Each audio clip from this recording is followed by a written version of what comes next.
Segunda carta de Pedro, capítulo 1.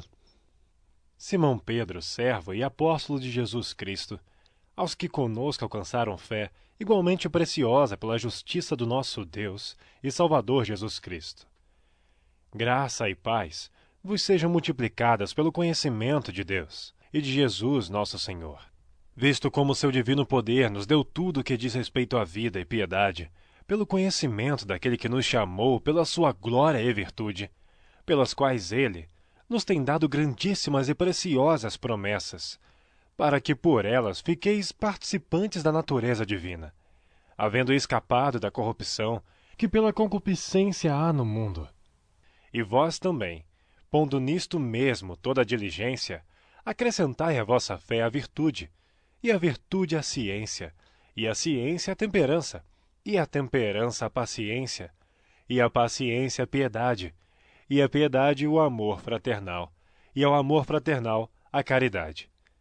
Porque se em vós houver, e abundarem estas coisas, não vos deixarão ociosos, nem estéreis no conhecimento de nosso Senhor Jesus Cristo, pois aquele em quem não há estas coisas é cego, nada vendo ao longe, havendo se esquecido da purificação dos seus antigos pecados.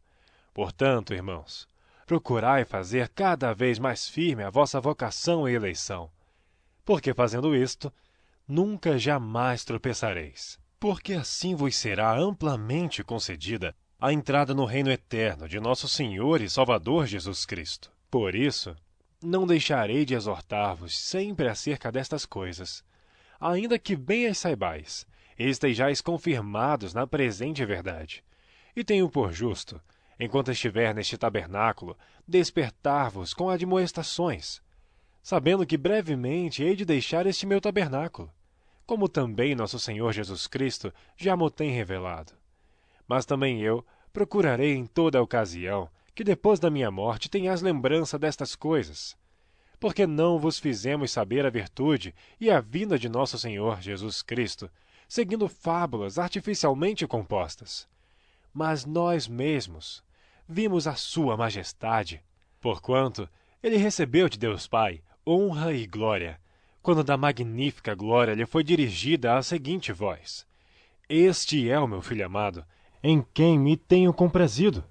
E ouvimos esta voz dirigida do céu, estando nós com ele no Monte Santo, e temos muito firme a palavra dos profetas, a qual bem fazeis em estar atentos, como a uma luz que alumia um lugar escuro, até que o dia amanheça e a estrela da alva apareça em vossos corações. Sabendo primeiramente isto, que nenhuma profecia da Escritura é de particular interpretação, porque a profecia nunca foi produzida por vontade de homem algum, mas os homens santos de Deus falaram inspirados pelo Espírito Santo.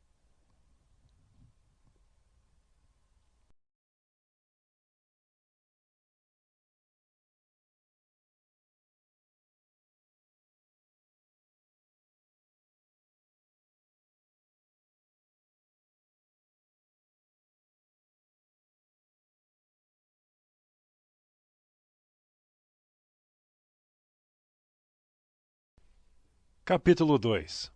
E também houve entre o povo falsos profetas, como entre vós haverá também falsos doutores, que introduzirão encobertamente heresias de perdição, e negarão o Senhor que os resgatou, trazendo sobre si mesmos repentina perdição. E muitos seguirão as suas dissoluções, pelos quais será blasfemado o caminho da verdade, e por avareza farão de vós negócio com palavras fingidas, sobre os quais já de largo tempo não será tardia a sentença, e a sua perdição não dormita.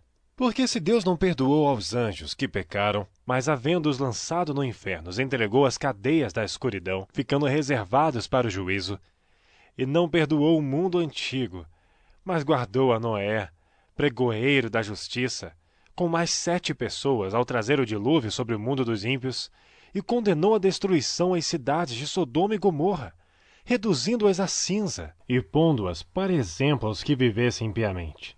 E livrou o justo Ló, enfadado da vida dissoluta dos homens abomináveis, porque este justo, habitando entre eles, afligia todos os dias a sua alma justa, vendo e ouvindo sobre as suas obras injustas.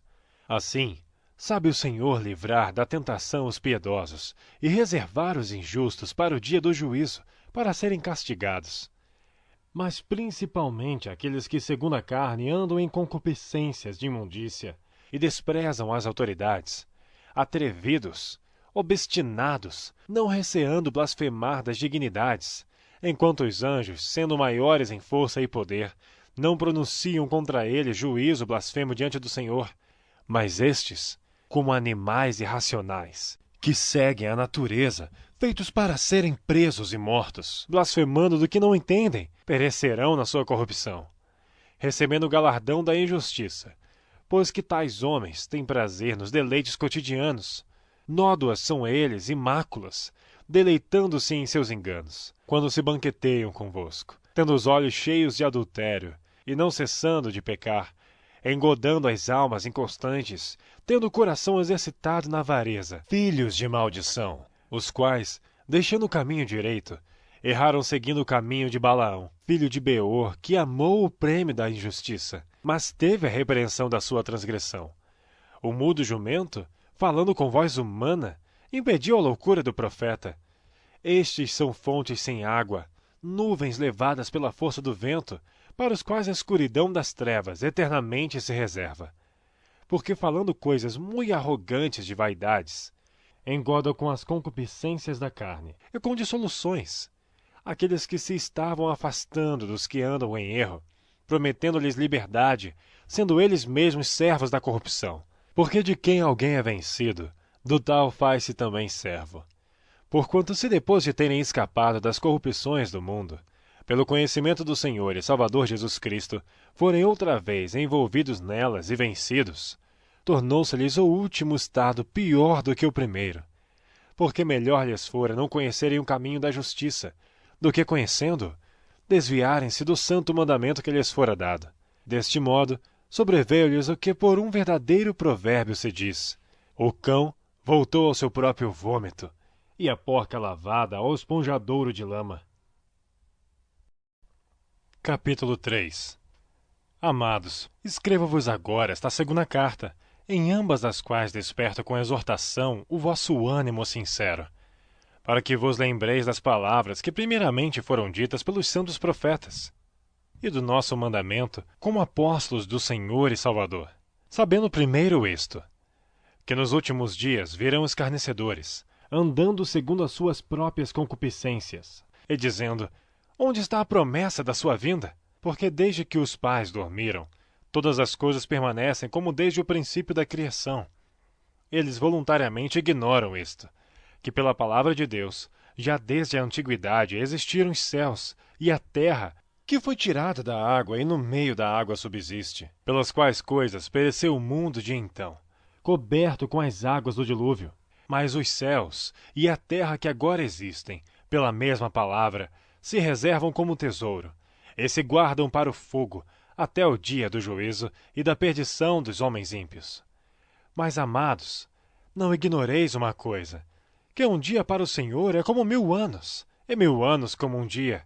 O Senhor não retarda a sua promessa, ainda que alguns a tenham por tardia, mas é longânimo para conosco, não querendo que alguns se percam, senão que todos venham a arrepender-se.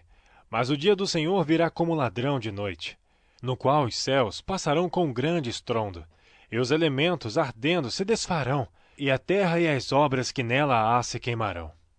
Havendo, pois, de perecer todas estas coisas, que pessoas vos convém ser em santo trato e piedade, aguardando e apressando-vos para a vinda do dia de Deus, em que os céus em fogo se desfarão, e os elementos ardendo se fundirão? Mas nós, segundo a sua promessa, aguardamos novos céus e nova terra, em que habita a justiça.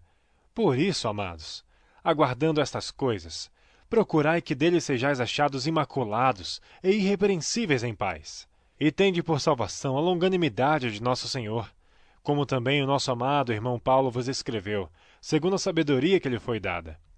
Falando disto, como em todas as suas epístolas, entre as quais há pontos difíceis de entender, que os indoutos e inconstantes torcem, e igualmente as outras escrituras, para sua própria perdição.